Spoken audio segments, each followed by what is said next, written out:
मैं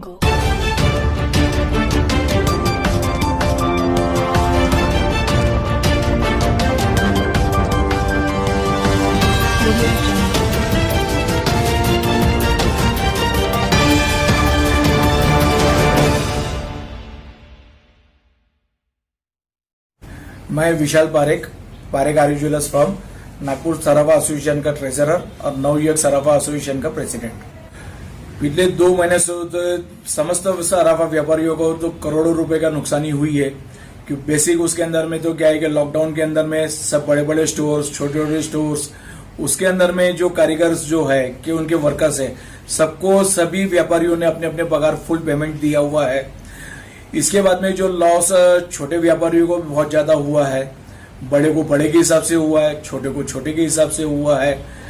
आने वाले टाइम के अंदर में भी जो हमारे कारीगर्स है उसके पास में भी कुछ न कुछ सोना कोई कोई व्यापारी को होगा।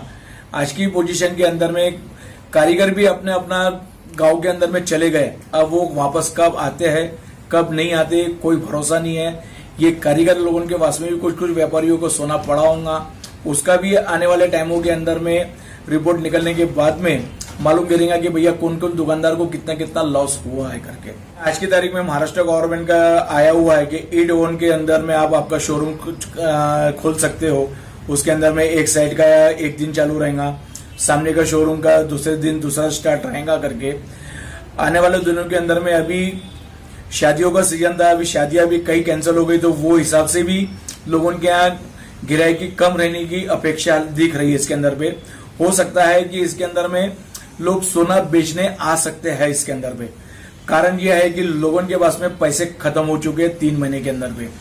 तो आखिरी में क्या है कि बाप दादाओं के जमाने से ऐसा आ रहा था कि भैया लिक्विडिटी के अंदर में आपके घर के अंदर में सोना रखो जो भविष्य में कभी भी आपको काम आएगा। तो ये सोना आज की तारीख में जो मिडिल वर्ग है कि जो भी जिसके पास में होगा वो अपना सोना बेच के अपना घर चलाएंगे। नहीं क्या है कि देखो सोने के अंदर में लॉस तो होना नहीं है, क्योंकि सोने का अभी तो क्या है कि रोज की तेजी मंदी के अंदर में चलते रहता है। पर आज की पोजीशन के अंदर में सोना तो एक ऊपर के भाव में रिस्क पे चल रहा है। तो यानी मुझे नहीं लगता कि कोई व्यापारी को सोने के अंदर में कोई लॉस होगा। हाँ, ये चीज हो सकती है कि भैया इसके अंदर में कोई डिजाइनिंग चेंज करना हो गया, क्योंकि हर 15 दिन के अंदर में नई नई डिजाइन आती है कि अभी जो पुराना जो माल था क्या वो वापस से री मैन्युफैक्चरिंग के अंदर में जाएगा। वो सब चीजों को इसके अंदर में लॉसेस आएगा। इसके अंदर पे सरकार से तो मांग एक ही चीज की रहना चाहिए इसके अंदर पे कि इनकम टैक्स के अंदर में कुछ न कुछ रियायतें देना चाहिए। टैक्स के अंदर पे इनकम टैक्स के अंदर में बोलो, जीएसटी के अंदर में बोलिए, तो इसके अंदर में कुछ न कुछ रियायत गवर्नमेंट ने देना चाहिए।